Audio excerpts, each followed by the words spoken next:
Halo teman-teman, Assalamualaikum warahmatullahi wabarakatuh. Sebelum melihat video ini, silahkan klik tombol subscribe dan klik tanda lonceng supaya kalian sebagai orang yang pertama mendapatkan informasi update dari video yang akan saya upload pada sesi berikutnya. Jangan lupa subscribe dan share ya guys. Halo, Assalamualaikum warahmatullahi wabarakatuh, sahabat GERD dan anxiety, asam lambung dimanapun teman-teman berada. Jumpa lagi dengan saya Yogi Pradana Marta. Salam sejahtera dari saya untuk teman-teman semuanya. Nah, pada postingan video kali ini saya akan membahas tentang kapan kita boleh mengkonsumsi makanan-makanan pantangan kayak gitu teman-teman. Tapi sebelumnya, sebelum melanjutkan video ini, tata cara ketika menonton channel Motivasi GERD dan anxiety, teman-teman harus klik subscribe dan klik tanda lonceng supaya teman-teman tidak ketinggalan informasi, mendapatkan notifikasi, dan sebagai orang yang pertama mengetahui ketika channel ini mengupload video serta melakukan live streaming gitu ya teman-teman. Dan juga jangan lupa ketika menonton video ini, mengikuti video ini, tonton secara full tanpa di skip-skip, tanpa dilompatin, supaya ilmu yang saya share dan pengetahuan kemudian pengalaman yang saya share bisa teman-teman ambil hikmahnya sehingga dapat membantu proses percepatan penyembuhan dari teman-teman. Nah, oke teman-teman ya, langsung saja untuk kapan sih kita bisa makan makanan pantangan lagi seperti dahulu gitu ya. Nah, jadi gini teman-teman ya, ini saya ceritakan dulu teman-teman, saya pun dulu juga merasakan, jadi saya itu tidak berani makan makanan pantangan kayak gitu ya. Itu berjalan sangat lama teman-teman, hampir 1 tahun ya, karena memang ketidaktahuan saya tentang hal itu, sehingga mengakibatkan saya itu makannya sangat mantang teman-teman, sangat mantang sekali ya. Sehingga saya nggak berani makan ini, nggak berani makan itu. Nah, tentunya teman-teman tahu lah ya bagaimana rasanya nggak makan ini, nggak makan itu. Nah, otomatis teman-teman ya, ketika kita itu terlalu mantang makanan, itu akan berakibat pada penurunan berat badan kita yang signifikan gitu teman ya. Yang berat badan kita itu turun drastis dan sulit untuk naik. Itu karena apa? Salah satunya ya, karena ada gangguan pencernaan di lambung kita ya. Dan yang kedua adalah karena kita terlalu memantang makanan kayak gitu ya teman-teman. Jadi kapan sih kita boleh makan makanan pantangan semacam itu ya? Nah, yang perlu teman-teman ketahui pertama ya, teman-teman memang harus mantang makanan. Itu kapan sih gitu ya?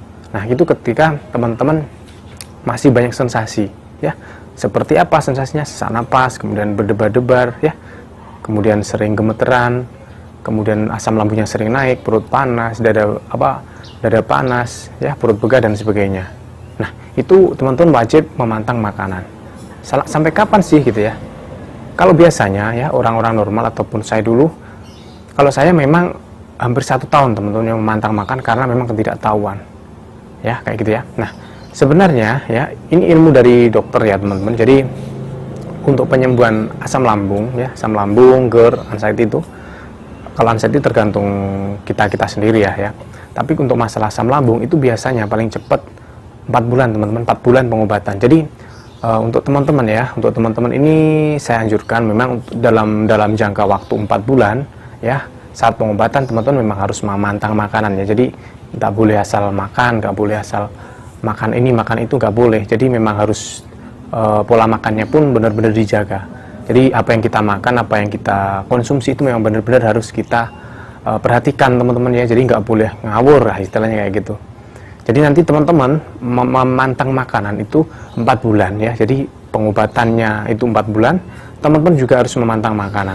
Nah, kemudian teman-teman ya, setelah 4 bulan teman-teman memantang makanan itu ya, makanan-makanan pantangan ini itu dan sebagainya kayak gitu ya. Teman-teman harus mencoba setelah lepas 4 bulan ya. Pastikan setelah lepas obat 4 bulan, setelah pengobatan dari dokter itu pastikan sudah ada sedikit perkembangan ya. Kalau teman-teman masih merasa sakit, nah itu adalah dari kecemasan teman-teman, dari ansietas ya, dari ansietas yang teman-teman derita. Jadi itu wajar teman-teman. Jadi nanti meskipun sudah 4 bulan menjalani pengobatan, itu kadang kita juga merasa saja belum sembuh gitu ya. Tetapi sebenarnya 4 bulan itu sudah cukup teman-teman ya untuk berobat GERD asam lambung kayak gitu. Jadi teman-teman ketika 4 bulan sudah berobat, kemudian juga sudah memantang makanan ya ini ya, teman-teman bisa mencoba teman-teman ya, mencoba makanan-makanan yang tadinya nggak teman-teman makan. Contoh apa, susu misalnya kayak gitu ya, kita beranikanlah nekat coba minum susu kayak gitu ya. Tapi catatan ya untuk teman-teman ini benar-benar harus dicatat, kita boleh makan makanan pantangan ya ketika kita udah katakanlah sudah semuanya sensasi sudah berkurang dan sebagainya, dan juga sudah hampir 4 bulan kita memantang makanan kayak gitu ya. Sebenarnya sih nggak harus 4 bulan juga teman-teman ya, ada yang 2 bulan itu udah enakan, sebenarnya tergantung kondisi masing-masing lah ya. Kalau saya itu dulu kebetulan memang agak lama ya, itu agak lamanya itu sebenarnya bukan apa-apa, tapi karena saya itu terlalu cemas teman-teman ya, terlalu cemas, takut kalau nanti gini, kalau nanti gitu kayak gitu ya. Jadi sebenarnya 4 bulan cukup ya untuk memantang makanan ini, sudah cukup pokoknya ya. Teman-teman bolehlah makan makanan yang dipantang, suatu misal pedas, coba aja lah dikit ya, caranya gitu teman-teman. Jadi teman-teman harus benar-benar perhatikan kalimat dari saya ini ya, teman-teman harus benar-benar mengerti dan memahami apa yang saya katakan ini ya. Teman-teman boleh makan makanan pantangan selepas memantang, yes, paling nggak 4 bulan lah ya. Teman-teman makan, tapi hanya sebatas mencicipi ya, bukan lantas langsung dimakan. Nah, nggak kayak gitu teman-teman. Karena memang kalau kayak gitu ya, nanti teman-teman pasti lambungnya akan kaget dan muncul sensasi lagi, sehingga nanti akan membuat teman-teman merasa trauma untuk memakan ataupun mengkonsumsi makanan-makanan itu gitu. Jadi teman-teman pastikan saat itu teman-teman makan ya, setelah dimakan diperhatikan apa sih yang dirasakan kayak gitu. Kalau memang masih terjadi sensasi yang nggak enak, misalnya ya kita makan sambal kemudian perutnya langsung melilit, nah berarti hindari dulu teman-teman. Nah gitu loh caranya ya. Jadi nggak boleh kita langsung makan banyak pertama itu kan, kita cicipi aja dulu, cicipi, besok ataupun lusa kita coba lagi gitu. Kemudian nanti juga kalau misal kita ingin sekali makan yang bersantan kayak gitu ya, kita coba aja lah bersantan gitu ya sekali, nanti dirasakan efeknya gimana kayak gitu. Kalau memang masih baru konsumsi pertama kali, kemudian rasanya itu semacam kayak nggak enak ataupun aneh dan sebagainya kayak gitu, itu hal yang wajar teman-teman, itu hal yang wajar. Karena apa? Karena lambung kita masih dalam proses adaptasi kembali gitu ya teman-teman, itu perlu diperhatikan teman-teman. Jadi jangan lantas ketika kita makan ini pantangan ya, kita makan pantangan kemudian ada sedikit sensasi yang kurang enak, teman-teman, nanti kan nggak perlu teman-teman ya. Karena memang lambung kita itu dalam proses adaptasi kembali, adaptasi ulang, karena kita restart sebelumnya sudah kita istirahatkan dengan cara kita tidak makan makanan yang pantangan kayak gitu ya. Jadi 4 bulan cukup untuk teman-teman memantang makanan.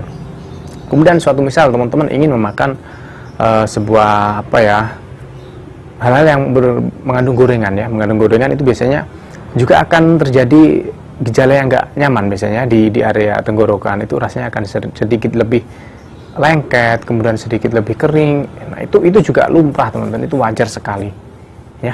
Jadi kalau memang terjadi seperti itu terjadi, teman-teman makan kemudian terjadi sensasi sedemikian rupa itu, teman-teman ambil air hangat kemudian diminum, terapi aja sama air hangat ya. Nah itu nanti kandungan minyak yang ada di tenggorokan itu nanti akan turun sehingga hilang sensasinya. Nanti beberapa hari coba aja lagi gitu teman-teman ya. Saya pun juga demikian dulu itu ya, ketika saya tuh makan makanan yang agak-agak bersantan kemudian agak-agak pedes dikit aja, saya tuh udah rasanya tuh gelisah gitu teman-teman ya, mulai dari mulut, mulai dari tenggorokan, itu gak enak banget rasanya, itu kayak aneh gitu loh teman-teman. Nah itu wajar teman-teman ya, itu wajar karena kita masih dalam proses adaptasi ulang ya. Biasanya kita nggak pernah makan kemudian kita makan ya, pasti tentu ada sensasi seperti itu teman-teman. Tapi teman-teman nggak perlu lah untuk khawatir yang berlebihan, nggak perlu ya, karena memang itu cara untuk supaya kita itu supaya kita itu terbiasa kembali makan makanan itu teman ya. Karena ketika kita mengalami gangguan pencernaan teman-teman ya, kan ada beberapa makanan tuh ya yang kita haramkan, istilahnya kita nggak boleh makan. Di antaranya kan kalau susu itu, sebenarnya susu itu juga nggak boleh teman-teman, tapi juga cocok-cocokan juga ya susu, kemudian ada sambal pedas, kemudian makan makanan berminyak, kemudian makanan-makanan yang mengandung santan, kemudian ada makanan coklat gitu ya. Kalau buah ya ada semangka, ada durian, ada pete. Nah kayak gitu teman ya, banyak sekali lah, masih banyak sekali, nanas kayak gitu dah. Pokoknya masih banyak sekali makanan-makanan yang teman-teman hindari kan selama ini. Nah itu nanti perlahan teman-teman coba. Kalau masalah coklat itu, kalau coklat hindari dulu aja teman-teman ya. Jadi ketika masih habis mantang itu nggak usah lah makan-makan coklat, nanti kalau muncul sensasi nanti teman-teman pasti akan trauma kayak gitu ya.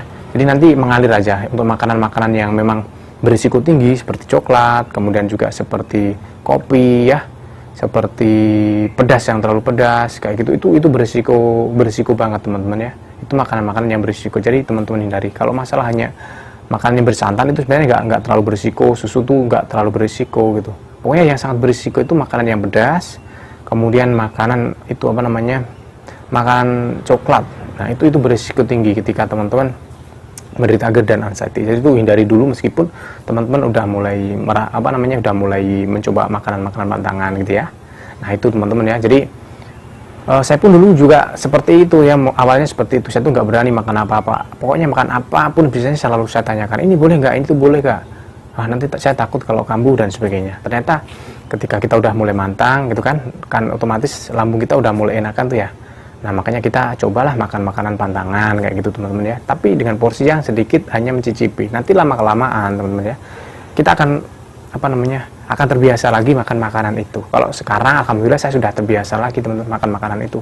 Tapi dengan catatan lagi, kita makannya juga nggak boleh ngasal ngawur seperti dulu kita sebelum terkena gangguan pencernaan gitu teman ya. Karena memang ketika sudah pernah terkena gangguan pencernaan, kita beneran sudah sembuh, itu kadang-kadang juga masih nyolek teman-teman ya sensasinya ketika kita salah makan kayak gitulah pokoknya gitu.